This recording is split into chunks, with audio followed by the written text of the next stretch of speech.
here on the Harambe Wildlife Reserve. My name is Tiffany. I'm going to be your safari driver today.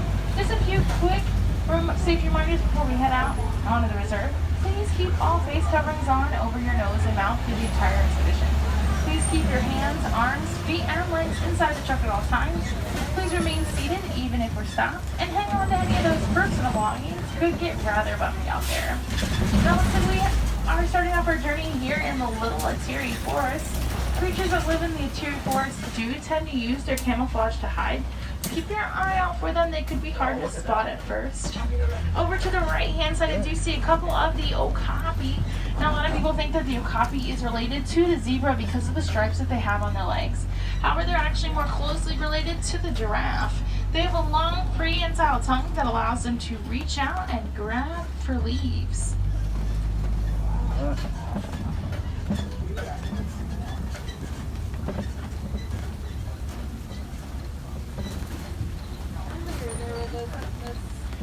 Another view of the okapi there on the right-hand side. As we turn this next corner as well, on top of the hill there is a saddle-built store. Now the saddle-built store can actually grow to be up to 5 feet tall, and they have a wingspan of about 7 to 9 feet, which is about the width of the canopy above you. Off to the left-hand side, keep your eye out for the black rhino. Now black rhino are solitary creatures, so they often live off on their own. They can weigh up to 3,000 pounds, and they have a horn on top of their head that is made of keratin, which is the same thing that your hair and fingernails are made out of.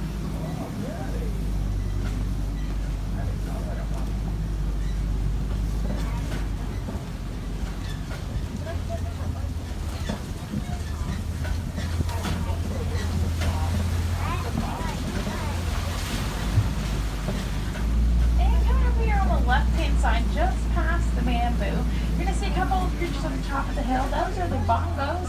Bongos are known as the ghosts of the forest. This is because they're rarely seen. They also have horns on top of their head that send slightly backwards to help them dive into the underbrush and escape the predators. There also is a lighter colored creature. That is the greater Kindu. The greater Kindu is very shy, and you can tell the difference between male and females because the males will have horns and the females will not. Now it does seem like we're going to be heading out of the Atiri Forest and on towards the Safi River Basin. Now creatures that do live on the Safi River Basin tend to live just below the water line or right above it, so keep your eyes out and in the water.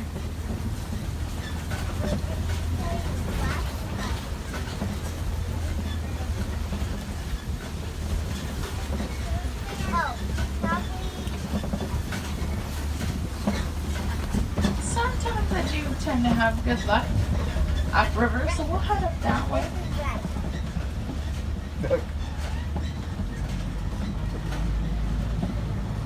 Over to the left-hand side, I do see a Nile hippo. Now, hippos actually spend most of their time under the water. They can hold their breath for up to 8 minutes at a time. Now, even though they spend so much time under the water, they don't really swim. They just run or walk along the bottom there. So it does look like that's what the hippo on the left is doing. So we'll catch up and see if we can get a better view. Also to the left-hand side, you'll notice a couple of the pink-backed pelicans. Now, pink-backed pelicans are named after the color that their skin turns during mating season. They're also a large colonial bird, so they'll often live in nests of up to 500 birds in one nest. You can just keep your eye out for more Nile hippos that could be out and about throughout the river here. I know earlier there were like 5.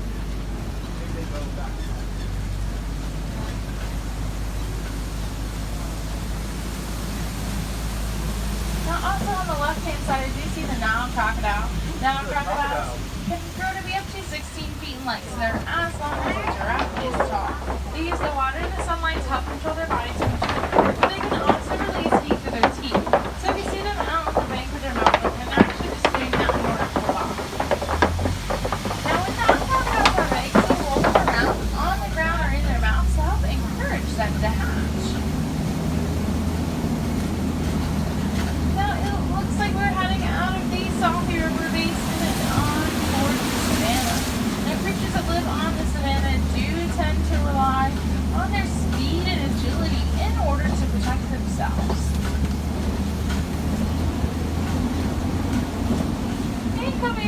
to the right-hand side, you're going to see a tree that kind of looks like it's upside down, but it's actually not. It's a baobab tree. Baobab trees are leafless for 9 months out of the year.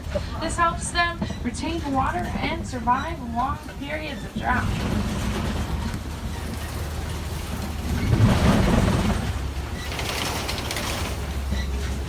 Now, all the animals that live on the savannah will work together to help maintain their landscape. The zebra will trim the grass, the giraffes will trim the trees, and the elephants will knock over those trees and allow for new plant life to grow there. This just helps them maintain the ecosystem in which they live in. Now just keep in mind that all the animals that live in the savannah do tend to migrate, so you never know what might come walking or running past us. I do see a Hartman zebra there off to the right-hand side. It seems like we might get a better view as we go around.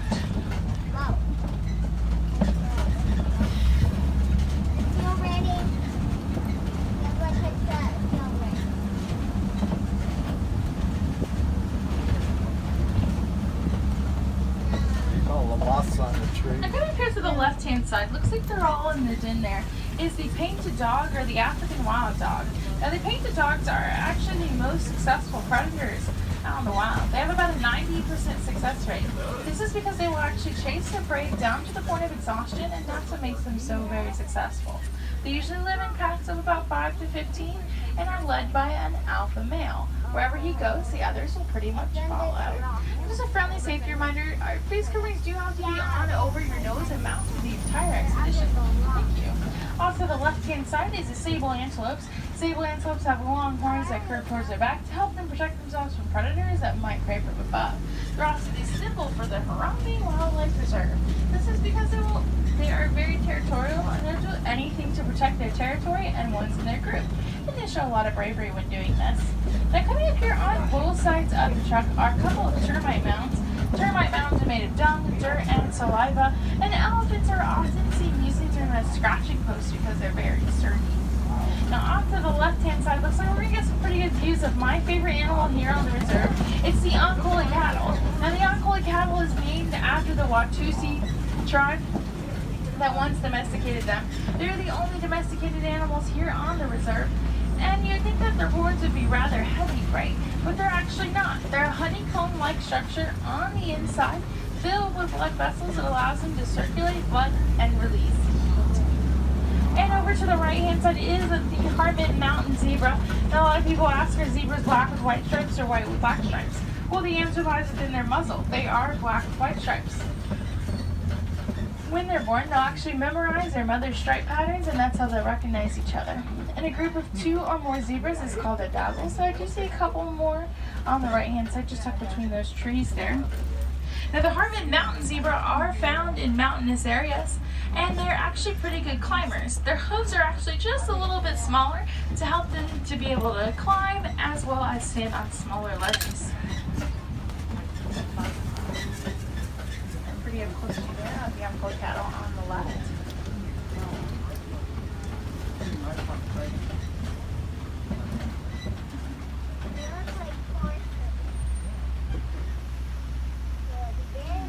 Here on the right-hand side, you're going to see a couple of the white-bearded wildebeest. And the white-bearded wildebeest are part of the Great Migration across Africa. They'll actually migrate with numbers up to 1.5 million at a time. And when their young is born, they can usually run and walk within about 5 to 15 minutes after birth.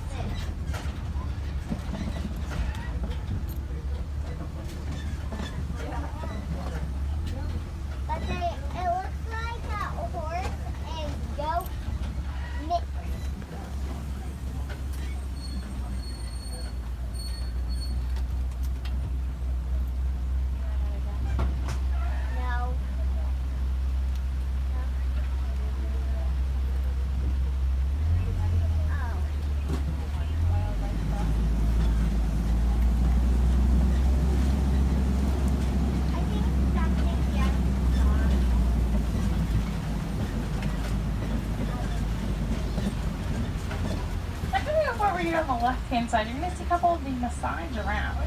The Maasai giraffe is named after the regular spot patterns that they have on their skin. They do spend most of their time eating, So their tongue is a purplish color. This allows their tongue to not get sunburned since it spends so much time out of the body. A group of 2 or more giraffes is called a tower. You definitely have a tower there on the left-hand side. Now when giraffes are born, they can already stand at about 6 feet tall. And they can usually run and walk within about 30 minutes to an hour after birth.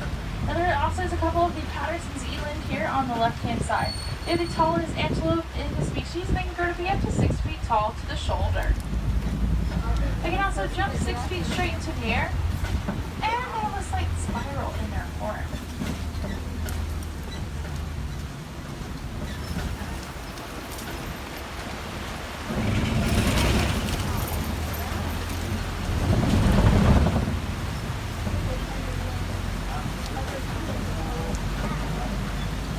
On the left-hand side, keep your eye out for mandrills. They're the largest monkeys in the world. They're going to be up to 100 pounds, and the males will have a brightly colored face. As they get more excited, the colors in their face will become more vibrant. Over on the right-hand side, I do see an African elephant off in the distance there. We're going to go and see if we can get a better view, just up here. Now, elephants are often seen flapping their ears. They're doing this because there's actually a blood vessel tucked just behind their ear that allows them to release heat. When doing this, they can actually decrease their body temperature by up to 15 degrees Fahrenheit. So the elephant is actually just in between those canyon walls there. It's a little bit of a not-good spot. So we'll go around and see if we can get any other views. Now that elephant we can assume is male. Male elephants are often more solitary, while females and babies all live together. Now a male elephant will actually leave its herd at around 15 years old, while females will stay for a little bit longer. They'll stay for about 17 or 18 years of life. Now when an elephant is pregnant, they're pregnant for around 22 months, which is kind of a long time. So it's really important for us to help with the conservation. One of the main threats out in the wild is loss of habitat. That's because the lands that the elephants live on are being mined for materials to make up supplements and batteries. So one thing you can really do to help elephants out in the wild is to recycle any old supplements and batteries that you are no longer using.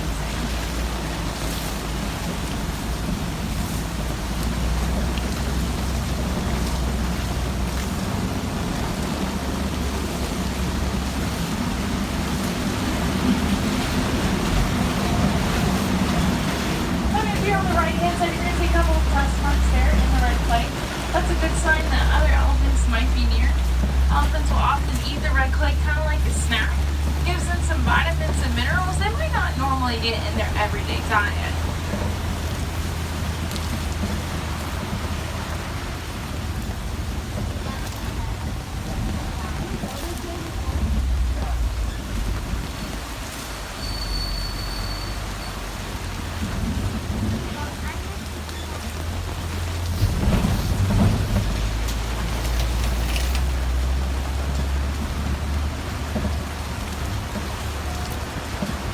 Here on the right hand side, you're going to notice another baobab tree, but this one looks a little different from the one that we saw on the other side of the savannah.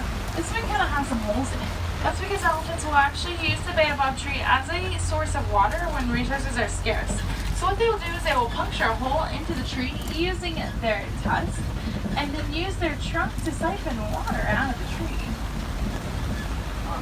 Now they're also pretty good at knowing when to use their resources. So you'll notice on the left-hand side there's another baobab tree with almost no homeworks in it.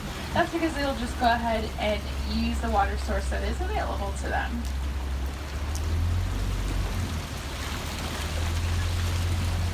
Now on the left-hand side here are the greater flamingo. Now the greater flamingo are the lightest shade of pink flamingo in this species. They get their coloring from their diet of brown shrimp. Now they don't actually form that color until about 2 or 3 years of life. So you'll notice in their mixer there's some smaller gray ones. They are newly hatched and they'll start to form their color over time.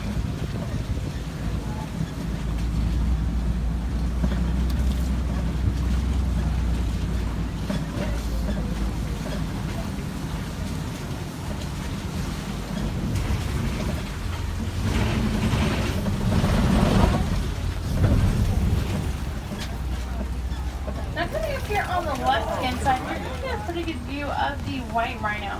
Now the white rhino is substantially larger than the black rhino we might have saw over in the interior forest.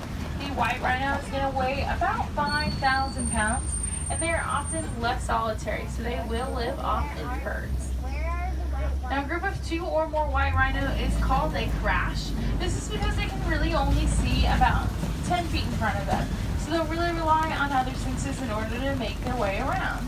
Now even though the white rhinos do weigh about 5,000 pounds, they can still reach speeds up to 35 miles an hour, which I find pretty impressive. And when they run, they gallop. This means at one point all 4 feet are off of the ground.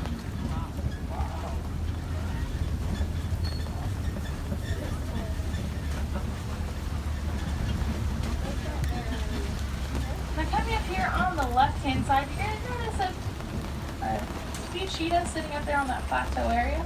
The cheetahs are the fastest land mammals in the world. They can actually reach speeds up to 60 miles an hour. Now they can only maintain that speed for a few hundred yards. They also use their tail kind of like a rudder. Helps them change directions quickly since they're moving at such top speeds. Now cheetahs also normally hunt during the day. It gives them less competition between them and other big cats. I did see a couple of cheetahs here on the left-hand side as well.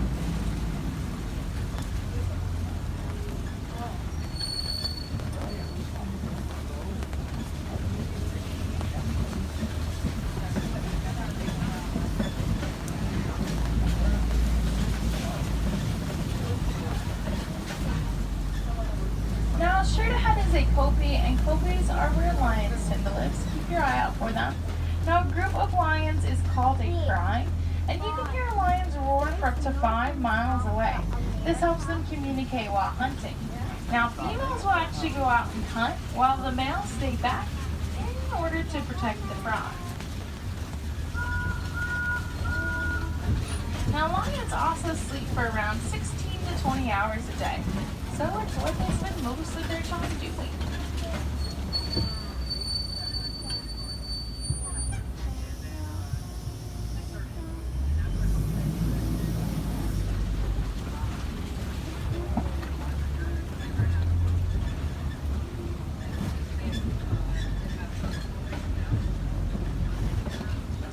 Over on the right-hand side here are a couple of the Bontoban. The Bontoban form was completely extinct in the wild up until the 1960s. Farmers implemented things like breeding programs and protected lands, and the Bontoban now have a healthy number. However, you can really only find them on reserves like today. And they're kind of unique. They have a purplish color coat.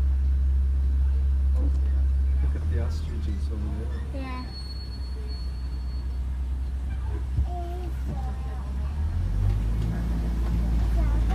Now, during the day, lions have the same eyesight that you and I have, so they can see pretty well. But at night, their eyesight actually intensifies. And they can see up to 6 times better at night than they do during the day. So they are often more active at night. And there is a male lion there on the left-hand side. Now it's kind of tucked just behind these rocks here. It looks like there is a female up there with them as well.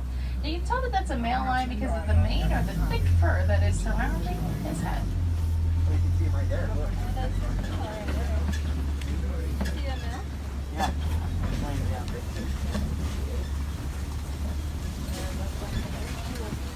Right here on the left-hand side is a couple of warthog burrows. Warthogs have tusks to help them burrow into the ground, and they live in those burrows. And there's a warthog here off to the left-hand side, just out and about above the burrow. Now warthogs actually have 2 sets of tusks. They have an upper tusk and a lower tusk. The lower tusk is what they'll actually use in order to protect themselves, while the bigger tusk is what they'll use to burrow into the ground with. Now over to the right-hand side, I do see an ostrich and a couple of ostrich eggs. Ostriches are large flightless birds that can actually reach speeds up to 35 miles an hour. And ostrich eggs are pretty big and pretty sturdy. Oh, there's the eggs. One ostrich egg is equal to about 24 chicken eggs. And the average human can stand on one ostrich egg without it cracking. So that's often why they're just laying out and about. Over to the right hand side, you'll see a water buck. Has kind of a white ring around its tail. Now the water bucks will secrete a smelly oil for other water bucks to come and find them. And the water buck will actually live around the same water source for its entire life.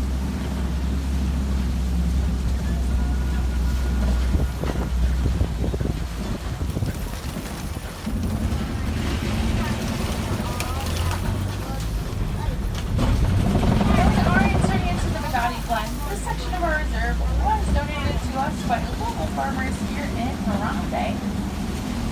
And it does seem like the warden is making some improvements to the reserve. You too can make small improvements in your own backyard that might benefit animals that live in your local area. And there is some hot springs off to the right there.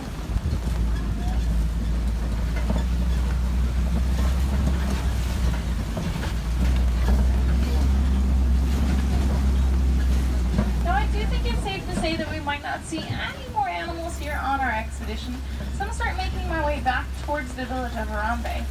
Now, I really hope that you were able to see some of your favorite animals here on our expedition, but if you happen to look up on that animal spotting guide and maybe notice an animal or two you didn't get to see, I highly recommend coming back and doing another safari with us sometime soon. Each safari is different because each animal has a different migration and sleeping pattern. So by coming back, you might be able to see the same animal again with a better view, or maybe even an animal that you've never seen before. Now, most of the animals you did get to see today are endangered. So one thing you can really do to help them out in the wild is to learn more about conservation as well as practice it in your own home. There's a few things you can do in your everyday home to help with conservation. Things like using reusable plastic bags to the grocery store, using reusable water bottles and reusable straws, as well as reusing and recycling as much as possible. These are just small things that can really help the environment as well as animals who live out in the wild. Now we are going to be going to the same dock in which you guys came in on, so it could be just a few moments as we make our way around.